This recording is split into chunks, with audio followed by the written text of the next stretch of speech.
ഞങ്ങളുടെ നാട്ടിലെ ഒരു സ്പെഷ്യൽ വിഭവമാണ് പിടിയും കോഴിക്കറി. പക്ഷേ ഈ ഒരു ഐറ്റം അങ്ങനെ സാധാരണ കടകളിലൊന്നും അധികം കിട്ടാറില്ല കേട്ടോ.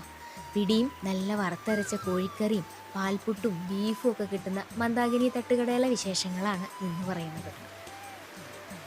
പാൽപ്പുട്ട് ആദ്യമായിട്ട് കാണുകയാണ്. നമ്മുടെ വട്ടയപ്പമൊക്കെ പോലെ ഇങ്ങനെ ആവിയിൽ പുഴുങ്ങിയിട്ടാണ് എടുക്കുക. ബീഫ് കറിയാണ് ഇതിൻ്റെ കൂടെ കോമ്പിനേഷനായിട്ട് വരുന്നത്. എന്തൊരു സ്വാദാണോ! എൻ്റെ വീട്ടിലൊക്കെ എന്തെങ്കിലും വിശേഷം വന്നാൽ ഏറ്റവും കൂടുതൽ ഉണ്ടാക്കുന്നത് പിടി ഈ വറുത്തരച്ച കോഴിക്കറിയാണ്. അവലോസ് പൊടി കൊണ്ടാണ് കേട്ടോ പിടി ഉണ്ടാക്കണത്. ഇതിൻ്റെ ഒരു കുക്കിംഗ് വീഡിയോ ഞാൻ ചെയ്തിട്ടിട്ടുമുണ്ട്. എല്ലാ കാലത്തും എൻ്റെ ഫേവറേറ്റാണ് പിടിയും കോഴി. വീട്ടിലൊക്കെ ഉണ്ടാക്കണ ആ രുചി തന്നെയായിരുന്നു ഇവിടെ.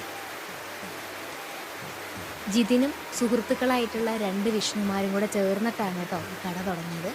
കട്ടയ്ക്ക് സപ്പോർട്ടുമായിട്ട് അമ്മമാരും ഉണ്ട്. 3